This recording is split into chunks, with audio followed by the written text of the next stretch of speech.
금융당국이 투자자 보호 방안을 발표했습니다. 수수료 수익에 눈이 먼 은행들이 손실 위험성이 큰 금융상품을 무차별적으로 파는 걸 방지하기 위해서인데 어떤 상품 판매가 제한되는지와 앞으로의 전망 등을 알아봤습니다. LG화학이 미국 국제무역위원회 ITC에 SK이노베이션 제재를 요청했습니다. 광범위한 증거인멸 정황을 공개했는데 여전히 공방이 끊이지 않고 있는 두 대기업 간 배터리 분쟁에 대해 알아보겠습니다. 오늘 열린 국회 환경노동위원회에서 여야가 유연근로제 확대를 위한 협상에 나섰지만 또다시 소득 없는 빈손으로 종료됐습니다.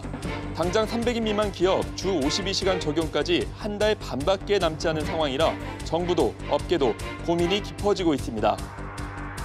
한국 음식이 세계 시장에서 인기를 얻고 있습니다. 기존 뷰티나 K-팝처럼 유튜브 등 온라인을 통해 인지도가 높아지면서 음식 한류에 대한 기대감도 커지고 있습니다.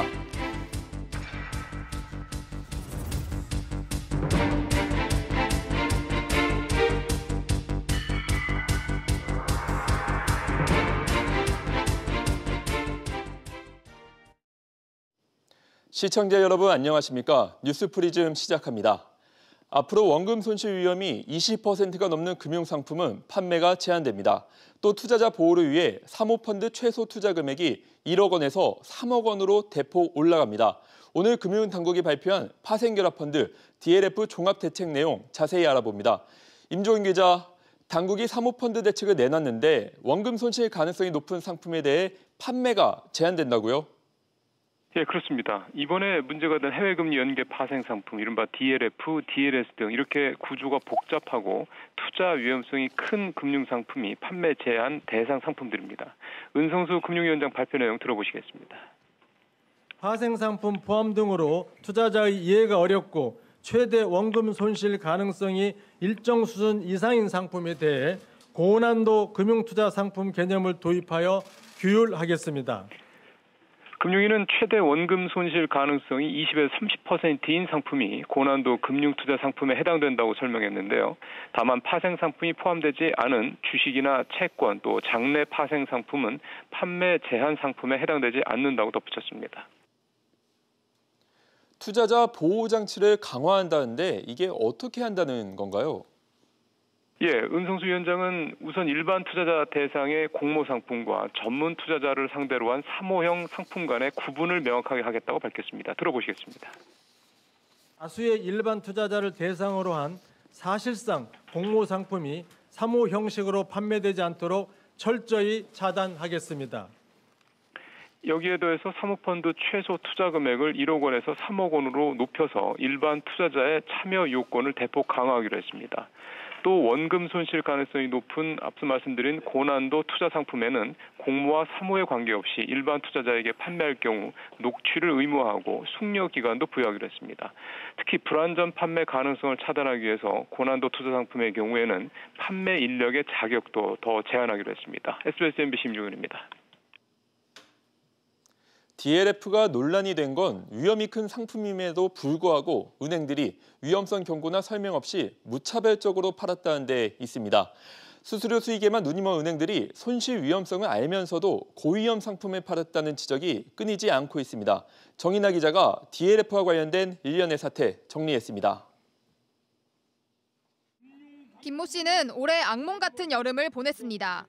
지난 4월 은행 권유로 6개월짜리 독일국채 10년물 DLF에 1억 원을 투자했다가 7천만 원을 손해보고 지난 8월 황급히 환매했기 때문입니다. 8월 5일 날 연락받고 8월 7일인가 그때 환매를 했거든요. 수수료까지 해서 마이너스 70% 손실 봤는데 10월 4일 날 만기 그거를 보니까 마이너스 75%인가 76% 가까이 되더라고요 보니까. 독일국채 등 해외 금리와 연계해 수익을 내는 DLF에 투자한 투자자들. 독일국채 금리가 곤두박질 치면서 지난 8월엔 원금 100% 손실 위기까지 내몰렸습니다. 투자자 중 상당수는 가입할 때 원금 손실 가능성은 전혀 듣지 못했다고 주장했습니다. 독일, 영국, 미국이 망하지 않는 이상 수익률을 보장한다고 구두로 3,600명의 고객에게 가만있을로 유혹했으나 독일, 영국, 미국이 망했습니까? 금융감독원의 현장 검사 결과 지난 8월 기준 대규모 원금 손실을 불러온 DLF에 투자한 투자자들은 총 3,243명. 투자 금액은 7,950억 원 규모였습니다. 주로 우리은행과 하나은행에서 판매했으며 당시 확정된 손실 규모만 670억 원에 달했습니다. 금감원은 DLF를 설계하고 판매하는 과정에서 금융사들이 불안전 판매를 한 정황이 있다고 지적했습니다. 실제로 판매 자격이 없는 직원이 상품을 판매하거나 고객의 신분증 사본을 이용해 직원이 대신 가입해주는 사례가 적발되기도 했습니다. 투자자들의 거센 반발이 이어지자 손태승 우리은행장과 지성규 KB 하나은행장은 대국민 사과와 함께 분쟁 조정에 적극 협조하겠다고 약속했습니다. 금융당국도 고위험 금융상품에 대한 투자자 보호 방안을 발표하면서 금융사의 책임과 감독을 강화할 것을 밝혔습니다. SBS CNBC 정인아입니다. 대량 손실을 일으킨 DLF 사태로 금융당국은 사모펀드를 비롯한 고위험 상품 전반에 대한 강도 높은 개선 대책들을 내놨습니다. DLF 사태의 근본 원인으로 지목된 사모펀드 최소 투자 금액을 올리고 은행에서 고난도 금융상품을 판매할 수 없도록 제한한 점이 눈에 띕니다. 이번 대책의 방점이 어디에 찍혀 있는지 계속해서 손서우 기자와 짚어보겠습니다. 네, 손 기자. 네. 금융당국이 이번 대책을 내놓으면서 가장 방점을 찍은 부분이 어디인가요? 네, 투자자 보호 장치 그리고 금융사의 책임과 감독 강화 이렇게 두 가지 카테고리로 분리할 수 있을 것 같습니다. 단연 눈에 띄는 대책을 꼽자 하면 고위험 상품의 은행 판매를 제한하고 또 사모펀드 최소 투자 금액을 상향한 부분인데요. 오늘 브리핑을 한 은성수 금융위원장도 이 두 가지 대책을 결정하는 데 있어서 가장 마지막까지 고심했다 이런 얘기를 꺼내놓기도 했습니다. 앞으로는 원금 손실 가능성이 20에서 30% 이상만 되면 이 고난도 금융투자 상품이라는 것으로 분류가 되는데요. 이 상품으로 분류가 되면 강화된 투자자 보호 장치가 의무적으로 적용됩니다. 이 고난도 금융투자 상품 가운데 사모펀드와 신탁 상품의 경우 은행에서는 앞으로 판매할 수 없게 됩니다. 대량 손실을 일으킨 해외 금리 연계 DLF 상품이 바로 여기에 해당되는 상품입니다. 이 사모펀드 최소 투자 금액이 얼마나 상향되는 건가요? 네, 사모펀드 최소 투자 금액은 1억 원에서 3억 원으로 상향키로 했습니다. 사모펀드 같은 이 고위험 상품 투자는 일정 규모 이상의 자산을 갖춰서 위험 감수 능력이 있는 투자자만 투자할 수 있게 하자라는 취지인데요. 논란거리인 것은 이 최소 투자 금액을 화면에 보시는 것처럼 5억 원에서 1억 원으로 낮춘 게 2015년 금융위원회의 결정이었습니다. 따라서 금융위원회가 이를 다시 상향 조정한 것은 과거 정책 실패를 자인한 것이 아니냐 이런 분석도 나오고 있습니다. 이번 DLF 사태에서 은행들의 불안전 판매가 큰 논란거리였는데 앞으로 금융사의 책임 감독, 특히 은행장 같은 CEO의 책임을 대폭 강화하는 것도 주목할 필요가 같습니다. 네, 그렇습니다. 이번 DLF 사태를 수습하는 과정에서 은행 같은 금융사들의 이 내부 통제가 이루어지지 않았다는 게 드러나긴 했는데 이에 대한 이 경영진 책임을 물을 법적 근거가 불분명해서 이에 대한 여론의 질타가 이어지기도 했습니다. 그래서 경영진 관리 의무와 소비자 피해가 발생했었을 때에 제재할 수 있는 근거와 또 징벌적인 과징금을 부과할 수 있는 법적 근거를 이번 대책에 포함시켰습니다. 손 기자 수고했습니다. 배터리 분쟁이 다시 가열되고 있습니다. LG화학이 미국 국제무역위원회 ITC에 SK이노베이션이 광범위한 증거인멸을 벌였다며 제재를 요청했습니다. 취재기자 연결해 보겠습니다. 정유현 기자, LG화학이 ITC에 SK이노베이션에 대한 제재를 요청했다고요? 네, LG화학은 영업비밀 침해 소송에서 SK이노베이션에 대해 조기 패소 판결 등의 제재를 ITC에 요청했다고 밝혔습니다. LG화학은 SK이노베이션의 광범위한 증거인멸, 법정 모독 행위 등을 주장했는데요. 이와 관련한 94개의 증거 목록도 ITC에 전달했습니다. 공개된 자료 중에는 SK이노베이션이 경쟁사 관련 자료를 모두 삭제하고 미국 법인은 PC 검열 압류가 들어올 수 있으니 더욱 세심히 봐달라고 사내에 보낸 메일이 있었습니다. ITC가 LG화학의 주장을 수용하면 어떻게 되는 건가요? 네, ITC가 조기 패소 판결 요청을 수용하면 예비 판결 단계까지 가지 않고 피고가 패소 판결을 받게 됩니다. 이후 ITC 위원회에서 최종 결정을 내리면 LG화학이 문제 삼은 SK이노베이션의 제품에 대한 미국 내 수입 금지 효력이 발생합니다. SK이노베이션 측은 LG화학이 여론전에 의지해 소송을 유리하게 이끌고 나가려는 것이라며 반발하고 있습니다. SBS CNBC 정윤영입니다. 서울 시내 면세점 신규 사업자 입찰에 현대백화점이 단독으로 참여했습니다. 롯데와 신라, 신세계 등 면세점 빅3가 빠지면서 김이 빠졌다는 평가인데요. 취재기자 연결합니다. 김한진 기자. 네, 김한진입니다. 서울 시내 면세점 입찰 예상대로 경쟁이 치열하지 않았습니다. 네, 관세청이 지난 11일부터 진행한 서울 3곳과 인천, 광주, 그리고 충남 등 6곳의 면세점 신규 사업자 입찰이 조금 전 오후 6시에 마감됐는데요. 서울 시내 면세점에는 현대백화점이 단독으로 참여했습니다. 이번 입찰은 면세점 업계 빅3인 롯데와 신라, 신세계 면세점이 불참하면서 흥행에 실패했는데요. 현대백화점 면세점이 지난달 철수를 결정한 두산의 동대문 두타 면세점 인력과 매장을 이어받기로 결정하며 입찰에 나서 최악의 사태는 겨우 피했습니다. 현대백화점 면세점은 이번 입찰로 강남점에 이어 강북권에도 면세점 거점을 만들게 됐습니다. 한때는 황금 알에 낳는 거위로 불리기도 한 면세점 사업인데 어쩌다 이렇게 찬밥 신세가 된 겁니까?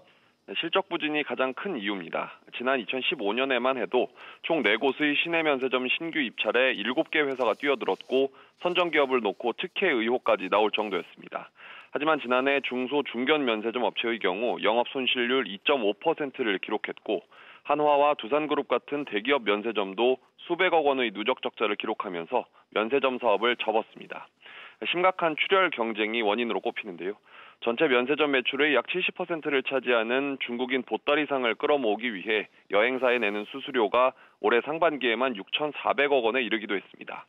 이처럼 수익성에 빨간불이 켜지면서 이번 신규 입찰에 대형 면세점들이 선뜻 나서지 못한 것으로 보입니다. SBS CNBC 김한진입니다. 현대자동차의 고급차 브랜드인 제네시스의 첫 SUV GV80가 출시를 앞두고 있는데요. 사전 계약을 받지 않겠다고 알려진 것과 달리 사실상 받고 있는 것으로 확인됐습니다. 취재기자 연결합니다. 윤성훈 기자. 네, 윤성훈입니다. 현대차 영업점에서는 사실상 GV80에 대한 사전 계약을 받고 있다고요? 네, 그렇습니다. 현대차가 제네시스의 첫 SUV 모델인 GV80의 사전 계약을 받지 않는 것으로 알려진 것과 달리 사실상 사전 계약을 받고 있는 것으로 확인됐습니다. 현대차 영업점에서 사전 계약과 다름없이 계약금을 받고 있었는데요.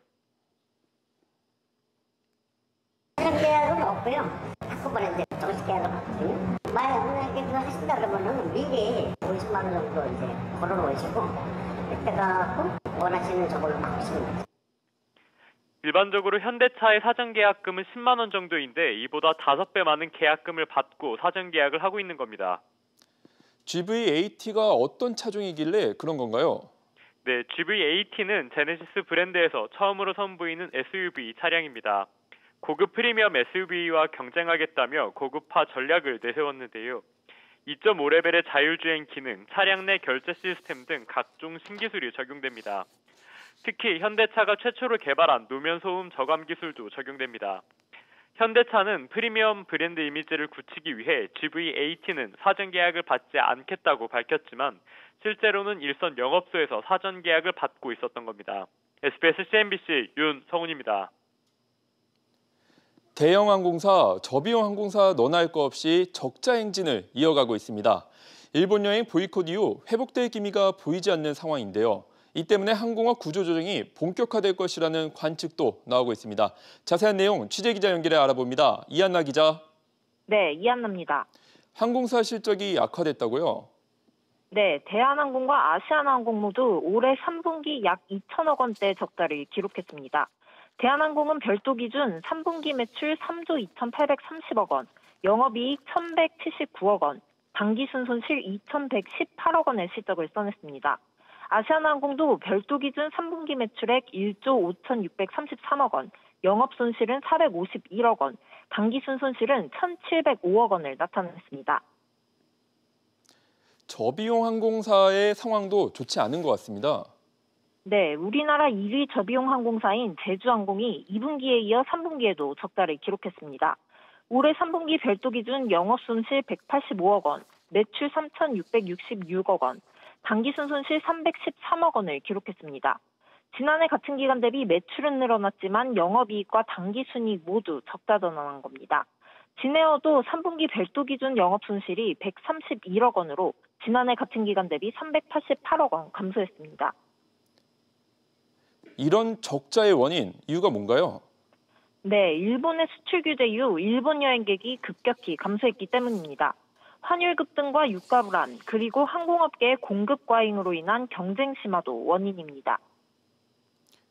상황이 이렇다 보니 항공시장 재평 가능성도 나오고 있다고요? 네, 우선 현재 촉매제가 될 수 있는 것은 HDC 그룹의 아시아나항공 인수입니다. HDC 그룹이 아시아나의 자회사 에어부산을 매물로 내놓으면 저가 항공사의 주인이 연쇄적으로 바뀔 수 있다는 관측이 나오고 있습니다. SBS CNBC 이연나입니다. 네이버의 자회사인 라인과 일본 소프트뱅크의 손자회사인 야후재팬이 경영통합을 위해 협상을 벌이고 있습니다. 두 회사가 합병되면 일본 최대의 인터넷 플랫폼이 탄생합니다. 취재기자 연결합니다. 류정훈 기자, 네이버 라인과 야후재팬이 합병을 논의하고 있다고요? 네, 일본 요미우리 신문 등의 보도에 따르면 라인과 야후재팬이 경영통합을 위해 협상을 벌이고 있습니다. 네이버와 소프트뱅크가 각각 50%씩 출자해 새 회사를 설립한 뒤 야후재팬의 대주주가 되는 방식을 검토하고 있다는 것입니다. 야후재팬 대주주는 주식의 40%를 보유하고 있는 소프트뱅크인데요. 지난달 서비스명 야후재팬을 그대로 둔 채 사명을 Z홀딩스로 변경했습니다. 네이버는 라인 주식의 70% 이상을 갖고 있습니다. 라인 측은 기업 가치 향상을 위해 합병 등 다양한 기회를 검토하고 있다면서도 아직 결정된 바가 없다고 밝혔습니다. 두 회사의 통합이 실현될 경우 어떤 시너지가 기대되나요? 라인은 8천만 명 이상의 이용자를 확보하고 있는 일본 국민 메신저로 불리는데요. 야후재팬은 5천만 명 이상의 이용자를 보유하고 있는 일본 내 검색 엔진 1위 업체입니다. 여기에 두 업체 모두 간편결제 사업을 하고 있는 상황입니다. 따라서 향후 두 업체가 합쳐지면 검색과 간편결제, 쇼핑, 모바일 메신저로 이어지는 강력한 경쟁력을 확보할 수 있을 것으로 보입니다. SBS CNBC 류정훈입니다. 내년 주 52시간 근로제 확대 시행을 앞두고 보완책 마련이 진통을 겪고 있습니다. 국회 환경노동위원회 여야 간사들이 탄력근로제 확대를 위한 마판 협상을 벌였지만 결국 빈손으로 헤어졌습니다. 취재기자 연결해 알아보죠. 안지혜 기자. 네, 안지혜입니다. 관심을 모았던 오늘 여야 간사가 만남, 결국은 결론이 안 났다고요? 맞습니다. 김학용 환경노동위원회 위원장을 비롯한 여야 간사들이 오늘 오후 2시 국회에서 긴급으로 회동했습니다. 이번 만남은 4시 전체 회의가 열리기 직전까지 이어졌는데요. 당초 탄력근로제를 6개월로 확대하자는데 여야가 공감대를 보이면서 처리 가능성이 점쳐지기도 했습니다. 하지만 결론적으로는 선택근로제 등 다른 유형근로제도 함께 도입하자는 자유한국당의 요구를 여당이 받아들이지 않았습니다. 여당이 노동계의 입장을 의식한 것으로 보입니다. 평행선이 길어지고 있는데 정부도 국회 합의 무산 가능성에 대해 대비하고 있죠? 맞습니다. 오늘 국회 환노위 전체 회의에 출석한 이재갑 고용노동부 장관은 근로기준법 시행규칙이 정한 특별 연장 근로 조건 완화 의사를 밝혔습니다. 주 52시간을 초과해서도 연장 근로가 가능하게 하는 방안을 검토 중이라고 밝힌 겁니다. 현재 근로기준법에 따르면 원칙적으로는 주 52시간을 넘는 특별 연장 근로는 자연재해나 재난 상황에만 가능합니다. 그러면서도 이 장관은 행정조치보다는 국회 입법이 근본적인 문제 해결법이라면서 여야의 타결을 다시 한번 당부했습니다. SBS CNBC 안지혜입니다. 연말정산을 하거나 부가가치세를 납부할 때 자주 이용하는 홈페이지가 국세청 홈택스인데요. 모든 납세자에게 똑같은 메뉴를 제공하던 방식에서 납세자의 사용 빈도를 분석해 개인 사업자별로 맞춤형 방식으로 바뀝니다. 김정현 기자가 보도합니다. 근로자라면 연말정산을 위해 이용하는 서비스가 국세청 홈택스입니다.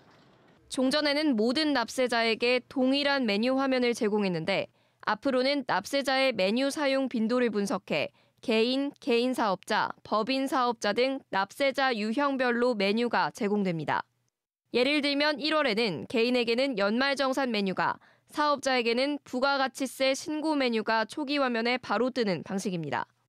부가가치세, 소득세 등 주요 세금은 화면을 넘기지 않고 조회와 신고를 바로 처리할 수 있도록 세금 종류별 서비스가 신설됐습니다. 여러 메뉴를 거쳐야 하는 불편함을 줄이기 위해 마우스 화살표만 올려놔도 하위 메뉴가 뜨도록 개선했습니다. 메뉴를 쉽게 찾을 수 있도록 메뉴 검색 버튼을 만들고 홈택스 모든 메뉴를 한 화면에서 찾아볼 수 있도록 전체 메뉴 기능도 새롭게 추가했고 지문 인증을 통한 로그인 시스템도 구축됩니다. 지문 인증을 모바일의 경우 올해 12월, PC의 경우 내년 3월에 도입하고 그달에 해야 할 세금 신고 일정을 개인별 맞춤형으로 제공하는 등 홈택스를 더욱 발전시켜 나아갈 계획입니다. 이와 함께 국세청은 납세자가 해야 할 세금 신고 일정을 개인 맞춤형으로 제공할 방침입니다. SBS CNBC 김정현입니다.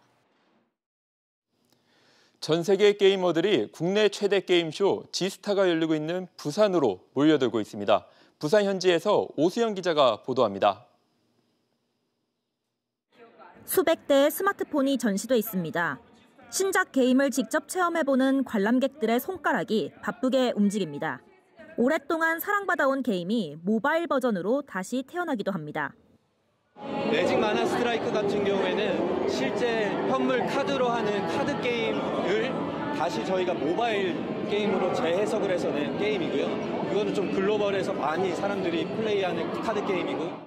제2의 나라 해봤는데 너무 재밌고 캐릭터들도 너무 예뻐가지고 너무 좋았어요. 편하게 할 수 있고 아무 데서나 할 수 있어가지고 좋아요. 모바일에서 5G로 게임 스트리밍이 지원되는 시대가 열렸습니다. 스마트폰으로도 마치 PC에서 게임을 하는 것처럼 끊김없이 즐길 수 있게 된 겁니다.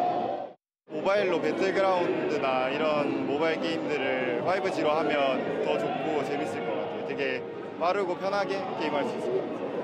또 LG U+가 5G를 기반으로 한 클라우드 게임 서비스를 점점 본격화한다는 것은 5G에 최적화된 저희 듀얼 스크린 디바이스에도 좀 더 발전될 수 있는 기회가 될 수 있다고 생각을 하고 있습니다. 게임과 스마트 기기가 서로 자극을 주고받으며 함께 발전하고 있습니다.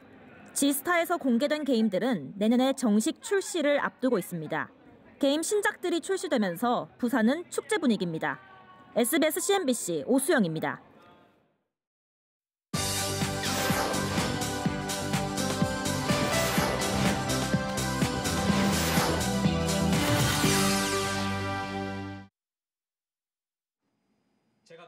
교실 맨 끝줄에 앉는 소년 클라우디오는 같은 반 친구 가족에 대한 은밀한 관찰과 욕망을 담은 글을 씁니다. 문학 선생님 헤르만은 소년의 글에 매력을 느끼고 소설을 가르치게 됩니다. 네 문체는 헤르만에 쓰고 주변을 살아서 헤매고 있어. 그래, 네 나이는 당연해. 닥치는 대로 읽으라니까. 도서관 책이 아니야, 내 책이야. 밑줄 치지 마, 모서리 접지 말고 펼쳐서 엎어놓지 마. 스페인 극작가 후안 마요르카의 희곡이 원작인 연극 맨 끝줄 소년은 글쓰기에 대한 욕망으로 가득한 소년과 권태로운 문학 선생 사이의 갈등과 긴장을 섬세하게 그렸습니다. 원작에 대한 깊은 이해와 행간을 채우는 코러스 등 감각적인 연출이 감정선을 끌어올립니다. 중국 북방 호수에서 열린 낚시대회에서 두 고수의 신경전이 펼쳐집니다. 중국인의 대표적인 취미인 낚시를 소재로 한 중국 극작가 거스싱의 물고기 인간이 국내 관객과 처음으로 만납니다. 전설의 물고기인 대청어를 잡으려는 낚시의 신과 이를 지키려는 자의 대결을 통해 우리가 의심하지 않았던 것에 의문을 던집니다. 해리포터 시리즈의 두 번째 이야기인 비밀의 방이 공연장에서 재연됩니다. 대형 스크린에 영화가 상영되면서 오케스트라 라이브로 OST를 경험할 수 있는 기회입니다. 그래미상 후보에 오른 영화 음악의 거장 존 윌리엄스의 음악은 해리포터가 모험을 이어가는 마법의 여정을 마술처럼 그려냅니다. SBS CNBC 윤선영입니다. K-뷰티, K-팝에 이어 K-푸드, 즉 한국 음식이 글로벌 시장에서 인기를 더해가고 있습니다. 인기 확산의 1등 공신은 유튜브를 선두로 한 소셜 네트워크인데요. 기업들의 적극적인 해외 마케팅까지 더해지면서 인지도를 높여가고 있습니다. 엄하은 기자가 보도합니다. 외국인이 한국 음식 문화를 경험하고 소개하는 인기 유튜브 동영상입니다. Kimchi gives it that flavor, brings out the kind of meatiness of the pork. It's delicious. That's really nice. It's really nice. Where do you get this stuff? 잡채 만드는 법을 영어로 소개하는 이 동영상은 조회수가 500만을 훌쩍 넘었습니다. 이처럼 최근 SNS에서는 한국 음식을 직접 경험하거나 조리법을 공유하는 콘텐츠들이 크게 늘고 있습니다. 국내 식품 기업들은 기회를 살리기 위해 동분서주하고 있습니다. 현지에다가 전략적으로 생산 거점을 확보를 하고 현지인들의 입맛을 겨냥한 레시피로서 새롭게 개발해가지고 지금 시장에서 큰 인기를 끌고 있습니다. 이 기업은 해외에서 건강 스낵으로 자리 잡은 김에 집중한 결과 관련 제품 매출이 지난 2015년 170억 원에서 지난해에는 270억 원까지 뛰었습니다. 이런 가운데 해외에서 문을 연 한식당 수도 급증하고 있습니다. 가장 최신 집계인 지난 2017년 10월 기준 3만 곳이 넘습니다. 글로벌 식품업계의 인식도 달라지고 있습니다. SPC그룹은 글로벌 사업성과 해외 매장 성과를 인정받아 한국 기업으로는 최초로 글로벌 레스토랑 리더십 컨퍼런스 GRLC에서 올해 베스트 파트너상을 수상했습니다. 문화적인 측면에서 봤을 때 친숙하게 느끼고 인지하고 선호하는 정도들도 지속적으로 높아지고 있는 것들은 확인이 되고 있고요. 결국엔 한국에 대한 관심이나 한국 상품들의 관심, 여러 콘텐츠들이 한꺼번에 성장할 수 있는 발판이 될 수 있을 거라는 생각이 들기 때문에 K푸드가 새로운 한류 바람을 불러일으키고 있습니다. SBS CNBC 엄하은입니다. 분양가 상한제의 적용 지역이 정해진 뒤에도 서울 아파트값이 또 올랐습니다. 한국감정원은 이번 주 서울 아파트값이 지난주 대비 0.09% 올라 20주 연속 상승세를 기록했다고 밝혔습니다. 강남과 서초, 송파 등 강남 3구의 경우 행정동의 절반이 상현재 지역으로 지정됐음에도 일제히 0.1% 넘게 올라 상승세를 이끌었습니다.